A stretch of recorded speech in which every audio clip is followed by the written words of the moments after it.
Hello and welcome back to the NaturoAcademy podcast. I'm your host, Dr. Marissa. And I'm Dr. Andrew. Naturopathic doctor is here to talk to you today about how stress is impacting your body and tools to conquer the stress. Yes, and first we're going to have a quick word from our sponsor, NaturoBlocks, which are professional quality blue blocking glasses. We have 2 pairs, daytime lenses, which are excellent for screen use. And when people get headaches and eye strain and all that kind of stuff from being in front of screens all day and being exposed to too much blue light. And then nighttime sleep glasses, which help to optimize your melatonin release and give you the best night's sleep you've ever had. So you guys can go to naturalblocks.com and use code NATUROFAM for 10% off. Maybe 15?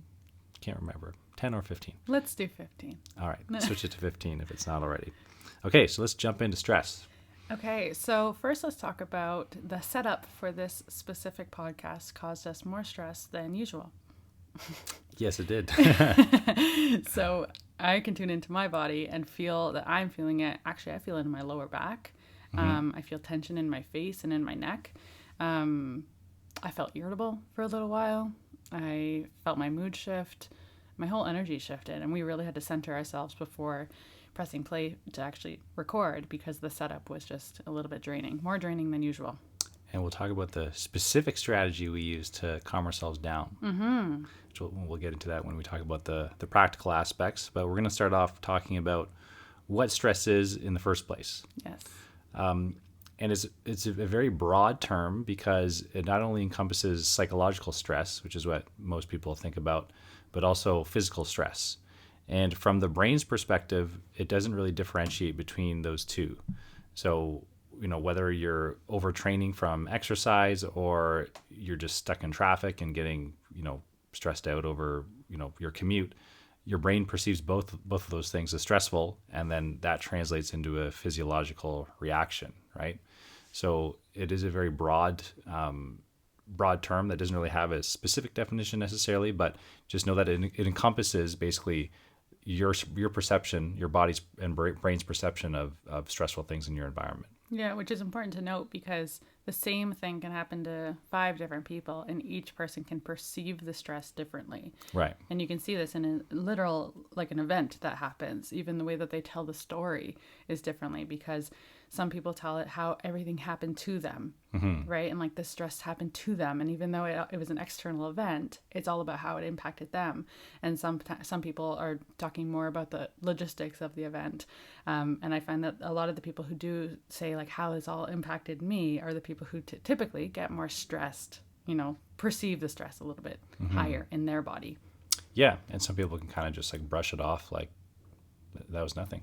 I actually just heard a podcast today of a doctor talking about how he was treating twin patients for a while, and they're basically identical twins, and their grandmother died, and one of them just perceived it as, both of them obviously found it difficult, but the one found it a lot more challenging and ended up getting all these health issues down the line that all, were traced back to that event, whereas the other one was able to process it and move through, even though they technically should have the exact same response according to genetic theory. That's not how it works. So just based on that perception, you can have completely different responses amongst people.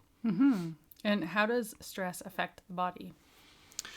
Yeah, so it all starts in the brain as perceiving something as stressful. And like I said, physical or psychological. And basically what that does is it triggers this cascade of hormone releases. And we often think about the adrenal glands, which a lot of people don't know a ton about, but they sit on top of your kidneys and they release a lot of your stress hormones. So things like your adrenaline, which is also known as your epinephrine. Cortisol is another one that gets talked about a lot. And those things often get demonized, but it's a really important adaptive system. So if you think about from like an evolution perspective, when we were exposed to these great dangers, when you see like a bear in the wild or a tiger or a rattlesnake, what happens? Your body goes into this this sympathetic mode, this fight or flight mode, and you get all this blood that rushes to your muscles. Your vision improves, your heart rate increases, and it gives you that adrenaline to potentially save your life, right? So it's a really cool system how it works. And the problem is it's meant to happen acutely, but then return back to a baseline state. But in today's world, that's not really what happens. That stress response stays elevated, right? Yeah, in today's world, an email is perceived as a stress. a phone call from the wrong person is perceived as a stress, and overwhelm with workload, and then having, sometimes kids or family life balance. All of this is perceived as a stress. And then we keep that adrenaline spike, that cortisol spike, whether it's continually spiking throughout the day or just raised all throughout the day, which ends up being extremely stressful on the body. So maybe we can touch on the opposite of that stress, that fight or flight stage, or Response. Yeah. The fight or flight, also known as sympathetic, and then the opposite, which is parasympathetic, or the rest and digest response. Yeah. So those are basically like two aspects of your nervous system. So your nervous system, you have like, we call it like your voluntary, your somatic nervous system. So that's what a lot of people think about when they think about your nervous system, like my ability to move my muscles. So that connection between my brain and my muscles, and me like choosing, okay, I'm going to move my hand. That's a voluntary system, right?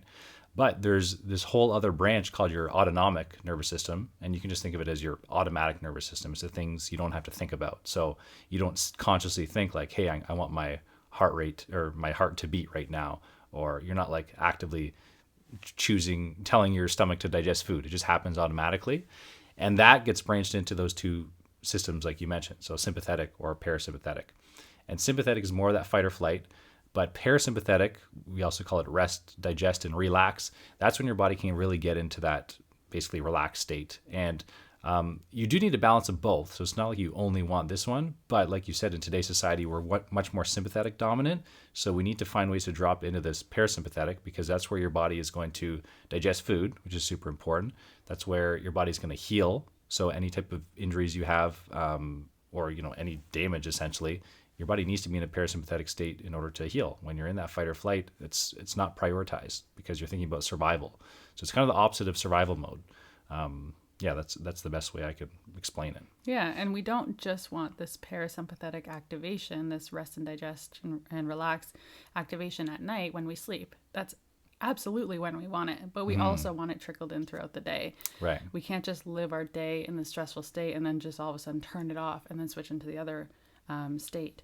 And like Dr. Andrew said, that this is so important for regeneration. So even if we had a great day with no conscious damage to our body, quote unquote, there's still a lot of repair that the body needs to do. There's a lot of cellular turnover and detoxification, and that all happens during that rest and digest state. And if we're able to kind of dip into that throughout the day as well, the body is so much more familiar with the state, and it manages stress so much better. It manages those spikes of stress so much better. Yeah. And something Dr. Joe Dispenza talks about is how people actually get addicted to that sympathetic or stressed out state. Like people, you can think of them as like adrenaline junkies, right? They love that feeling of being, high on cortisol or adrenaline, and your body just gets used to that, and it almost prefers that in a way. So it can be really difficult sometimes to shift people out of that state. And like we see it in ourselves sometimes, you just get almost addicted to working. Like you just need to keep doing more and more, and you never have that time to just like totally zen out. So it's important to understand it's, I guess it is your fault at the end of the day, but at the same time, it's when you're addicted like that, it's really tough to get out of it. So don't be so hard on yourself. It's a difficult process, but once you slowly train your body more and more, it becomes familiar with that parasympathetic state, and you can remain in that for a greater portion of your day. Yeah, and that's why it's so important to have some sort of accountability buddy, or getting your partner, your family, close friends involved in this type of a journey, anything really to do with health, because when you are in that state, it almost feels like this like spiral, or this like perpetual loop that you're just like busy. It's like that we live in such a hustle culture too, where it's just celebrated to be busy. So it's really nice when you have somebody else on the outside saying, hey, I think you need to relax. I think you need to, like you said to me the other day, have a mindful moment. And it's like, yeah, I do need that. And I actually want that. But I wouldn't have got there on my own because I was in this spiral, right, with no way out. Right. So what is this? It's also considered a sympathetic overdrive, like that state of like just being in the sympathetic nervous system, that fight or flight nervous system all day, every day, ongoing for years sometimes. What does this do to the body? Like what kind of symptoms can we feel? Yeah, so it kind of negatively impacts every system. So there are some things that are a little bit more common, and maybe some things that people wouldn't put two and two together. So I guess one that is more common and makes more sense logically is that you're just not going to sleep as well, right? So when you're not able to wind down, obviously your brain's still going at night. Maybe your body's still in that like high cortisol state. You're just not going to get restful sleep. Either you can't fall asleep or frequent wakings. So that's one of the more common ones. Something else that people don't think about is how it impacts something like your weight and your metabolic health. So a lot of people, they're like, hey, I think I'm eating all the right foods and I'm exercising, but they're stressed to the tens and they're not able to shed that fat. So what happens when your cortisol is too elevated is it prevents your fat burning. And sometimes too, we won't go into too much detail, but after your adrenals are depleted and you have low cortisol, you can get similar issues too. But especially in that high cortisol, high stress state, your body's thinking, more about survival, and it's thinking about storing fat versus burning that. And once you get into those parasympathetics, your body can start to shed that. So that's another common one, like stubborn weight gain, especially around the abdomen when you just have that extra, those extra pounds there. Oftentimes when you address the stress and decrease those cortisol levels, then that just sheds off very quickly. Yeah, that's a big one for a lot of women come in wanting to lose weight, especially around the abdomen. I've tried everything. Right. But nothing's shifting this. And it's like, we haven't addressed cortisol. Right. Yeah. And under eating also causes an increase in cortisol. Yeah. A lot of people, right. They're counting calories and they're like, I'm eating less than what I'm burning. Why am I not losing weight? But it's just not how the body works. You're putting it under more stress. And there's other factors too. That's not the only one. Obviously, like the exercise and diet are important. Also, detox. People are very toxic, hold on to toxins in their fat. So it's a lot of different things, but stress is a huge piece for that. Yeah.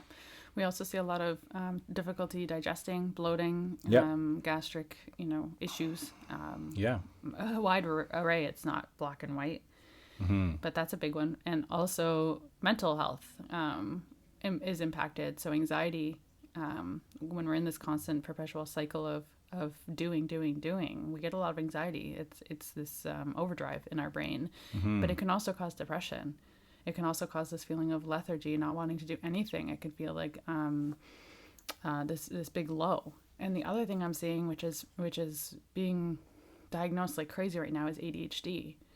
Because we are going so much, right? So it's like sometimes we have 10 different things on the go.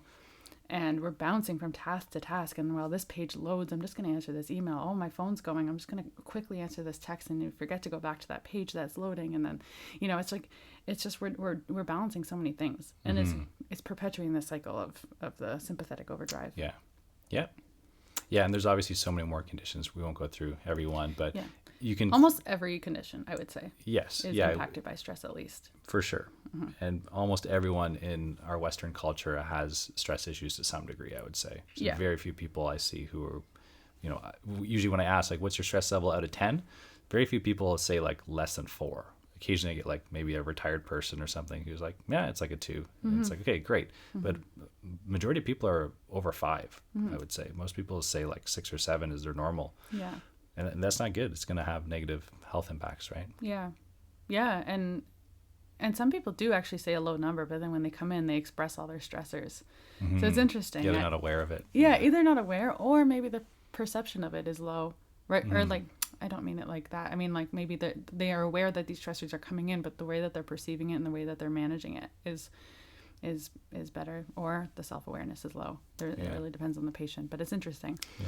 So let's get into some tools and some actionables around what can happen or what we can do to manage stress.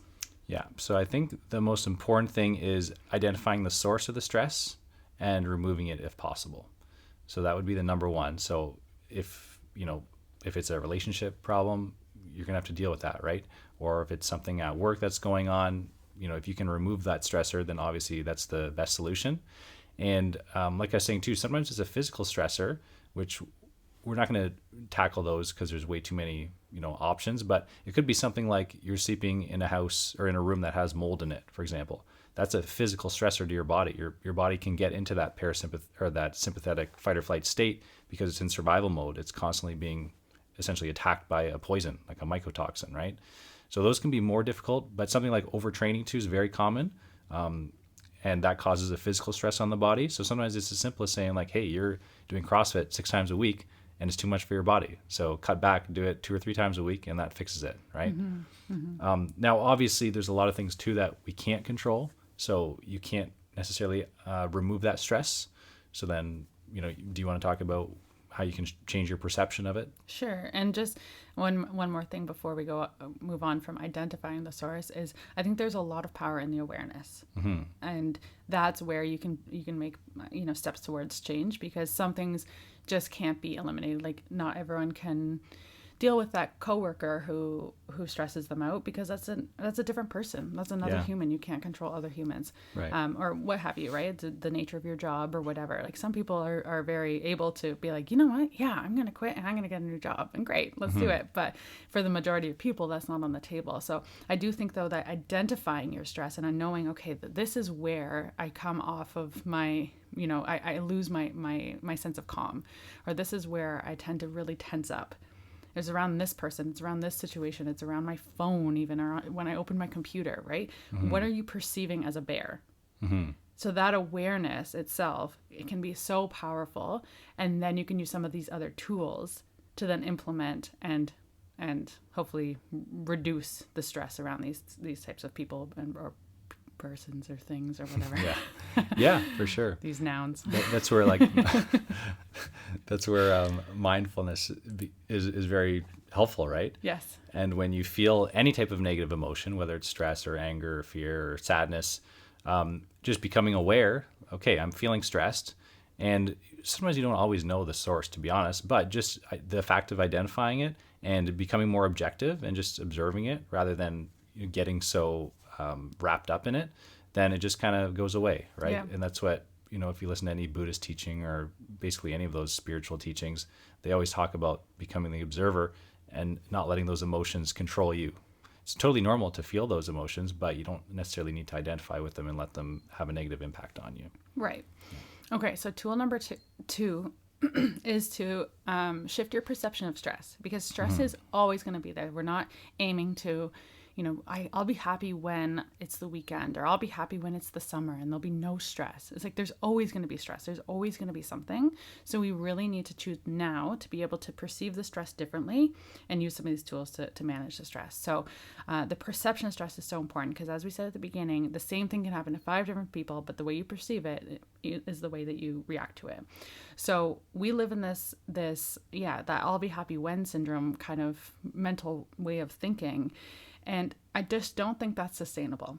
We need to really look at when you are spending your entire day in hustle and bustle mode and you're just pumping through all the work and then coming home and making dishes or making dinner, doing the dishes, doing laundry. Like it's just like, and then you just finally like zonk out at the end of the day and do it all again tomorrow. This is your life. Like we're not just trying to get you by. Like this is, every single moment is what matters. So we really need to change the perception of how we spend our day so that we can then live into our day. Because this is just not sustainable to live this way. If you like your job, if you like your family, if you want to continue living where you're living or wherever, then let's make it more sustainable. Okay? So that's just one of the ways that you can start to look at it and be like, okay, like this laundry I don't have to look at it like a bear. I can look at it like it is what it is, and it's a mindful moment, and every single piece of article that I'm putting into the washing machine is a moment for me to be mindful with that article instead of going through your to-do list, right? Like zoning back into this present moment. Yeah. Do you have anything to say on perception? No, I think that's pretty good.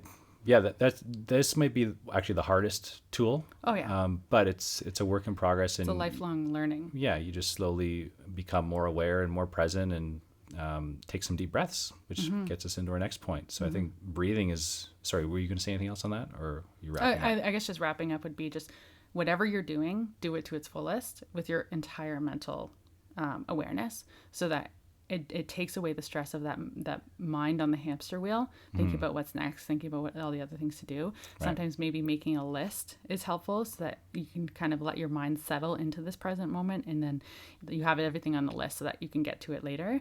And then anything that you're doing, answering an email, taking the deep breaths, doing the future tools that we're about to tell you, to like really center into that moment and talking to yourself, almost just being like, it's okay. This does not have to be a stress. This is gonna be a 10-minute email that I need to send, and then I'll move on to my next task. So it's just really calming and rooting into the present moment. Yeah.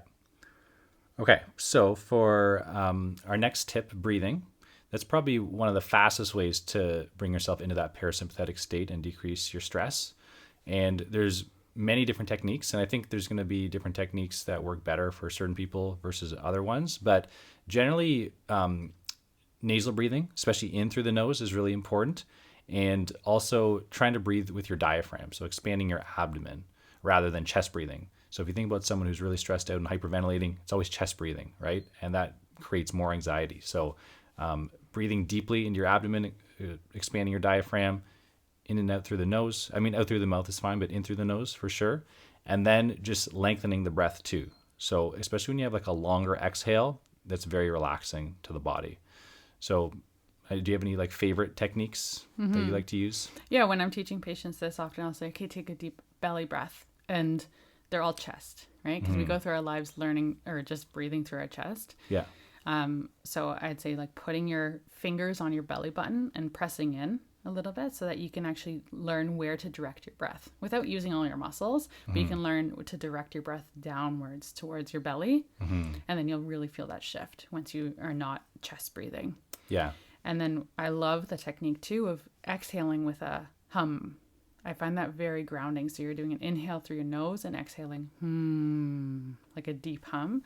I find that really rooting, really grounding for my nervous system, especially when stress or anxiety is higher and the deep breathing is almost just not helping. I find the hum is this extra tool, this extra piece of like potency that helps to really ground my energies. Yeah. Yeah. It helps to activate your vagus nerve, which is a nerve that is responsible for activating your parasympathetic nervous system. Yeah. So, any type of audible noise really, like singing too can help, but yeah, making that humming noise is great.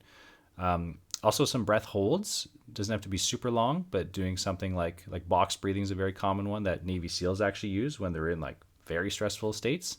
And that's just breathing in for say 4 seconds, holding it for 4 seconds, breathing out for 4, and then holding for another 4 on an empty breath.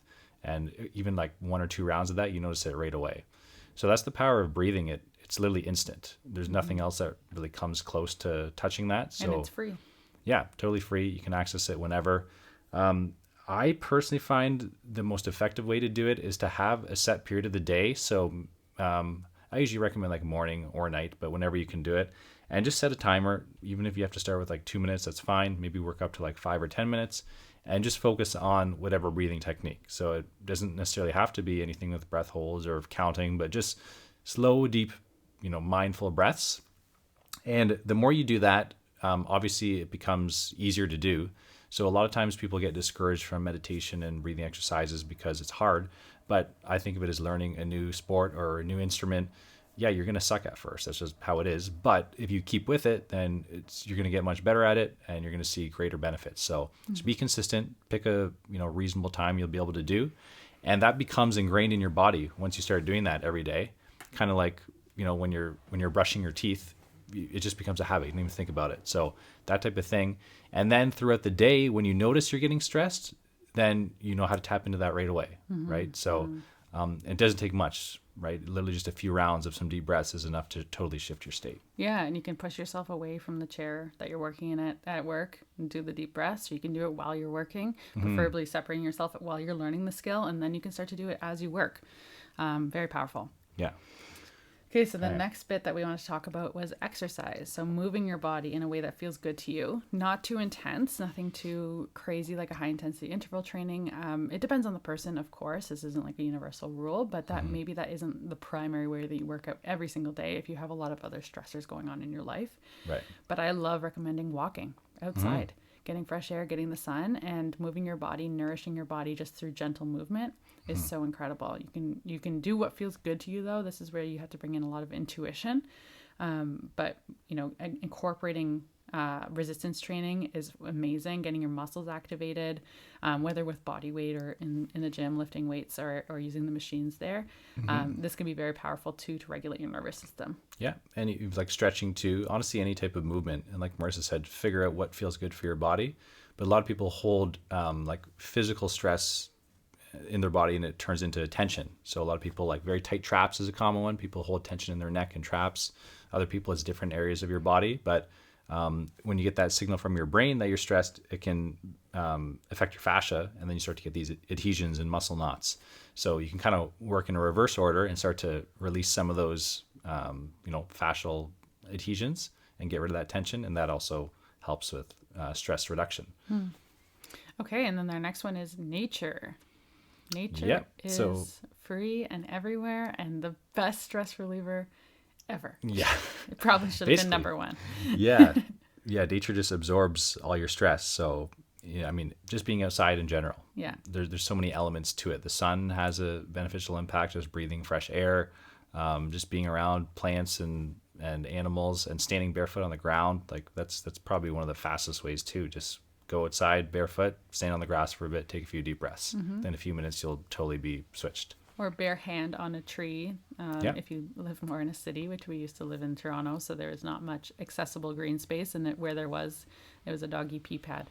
Yeah. So bare hands on on a tree is really great as well for grounding. But even just getting outside, wherever you are, you don't need to wait to go to a beautiful hike in a forest. That's even amazing too. But if that's not accessible for you right now and you're feeling stress rise in your body and you're like, I need to just get outside, go outside, go to your balcony, go to your backyard, go wherever, and just allow nature to soothe you. Yeah, in Japan, they actually have a therapy called forest bathing, and it's becoming more popular here, but they actually use it as think of it as a legitimate therapy, just sending people out into nature and fixing many of their issues. I believe I've seen a study where just being in nature decreases your cortisol by 15-20%, just the fact of being outside. So Yeah. that's where we're designed to be. Yeah, exactly. And the next one is social connection and laughter. And you can do this while outside in nature. You can combine two. Or you can, just make connections and get together with friends and have fun. We're so serious these days. There's not much play and laughter in our lives, and we're not meant to just do that as kids. Right. Yeah. Yeah. It's one thing I work with patients often on, actually, when they are stressed. I just ask hey, how much social time are you getting? And a lot of times they're like, there's no time. Yeah, they're too busy with whatever. And then I ask, can you fit it in? They're like, yeah, I've been meaning to, reach out and do this stuff. But sometimes it's as easy as just putting it into your schedule once a week. You can even call a friend. It's obviously better to be in person, but just more social time. And laughing. If you can't find someone to hang out with, just watch a funny movie. Laughing alone is amazing for decreasing stress. Yeah. And prioritizing it, putting it into your calendar. It's so funny being adults and me trying to get together with some girlfriends. It's hard. We're booking into, 2 months from now because one has 2 babies, the other one, it's just the schedules are all over the place. So it's interesting, but putting it into our calendar, it's something to look forward to. And I just get so excited to get together with them, and I prioritize. I don't book anything else for that time. Right. And last, we'll just run through a few supplements and therapies. This is going to depend on each person, so it's really hard to generalize, but do you want to start? Sure. So in terms of some hands-on therapies, so something that we would do is acupuncture. Acupuncture is great for helping to calm down the nervous system. Also, just any type of body work, really, having hands-on, as long as it's not super deep. Sometimes when you get a deep massage, it actually hurts and gets your body into that sympathetic state. My chiropractor makes me sweat. Right.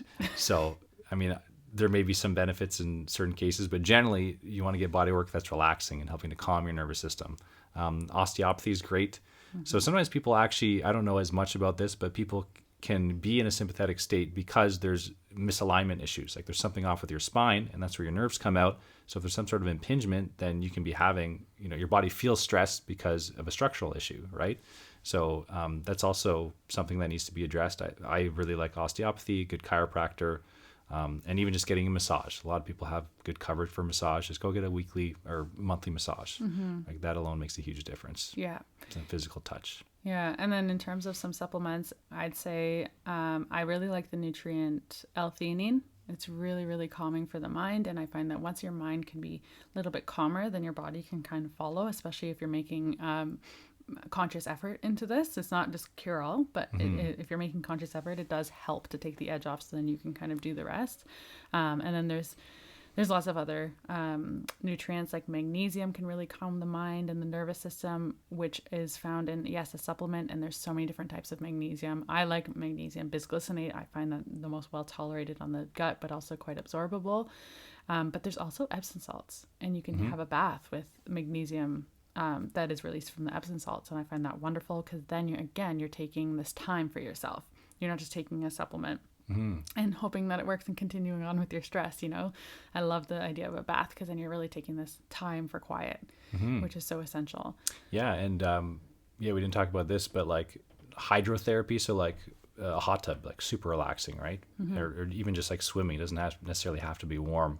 Like saunas, there's something about heat that's very relaxing to the body, but there's so many different options that you can use. Yeah. And then just to talk about some more supplements, I really like herbs, and there's kind of like two categories. You may have heard of adaptogens, which are herbs that help your body to essentially like adapt to stress more effectively, which is really cool because it modulates stress. So say your cortisol is too low, there's herbs that could bring it up, but that same herb could also bring it down. So that's a really cool thing about herbs, is they help to they're essentially modulators. They're not pushing things super high in one direction like a pharmaceutical would. So there's a lot of great adaptogens, like a lot of your ginsengs and ashwagandha and rhodiola.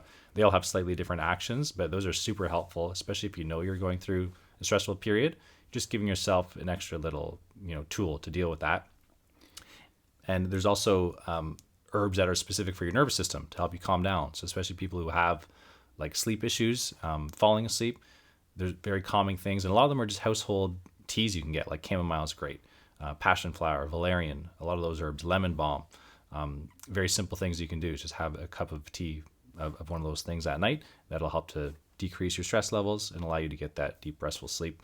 So use those things in combination with the lifestyle habits. But I mean, you might as well use them if you have access to them, because they're great supplements. And seek a naturopathic doctor can find the right herbs and the right nutrients for you, because some of them really bring you up and some of them help you to calm down. So they each have their own unique action. So it's great to have it really tailored towards you and your body. There's so many other tools and techniques. One of them is tapping on your body and certain parts of the body to calm your nervous system. Another one is meditation. There's so many we can get into. We just wanted to give a brief overview of the ones that we recommend the most often, because these are the things that people can do and start now, and kind of incorporate into their busy schedule, into the go. But yeah, we can kind of do a part 2 if there's enough interest, and then go into some other things. And we could probably do a whole podcast episode on meditation alone, because there's so much to go on or to talk about in that topic. All right. I think that's it. I think so. Yeah. Thanks for listening, guys. Thanks for listening. Please be sure to subscribe and leave a review. That'll really help us. And message us if you're listening and you like our podcast. Message us. It's really encouraging to hear from a couple of people and saying how they really appreciated our podcast. It's cool to hear. We're putting it out there, so it's nice to hear that people are listening and enjoying and learning. Or if you think it sucks and you can give us some constructive feedback, we also want to hear that too. How we can improve. So and any feedback is very welcomed. Yes. Okay, awesome. We'll see you guys in a few weeks. I was just envisioning my feedback. Marissa, you're too giggly. All right. See you guys. Bye. Bye.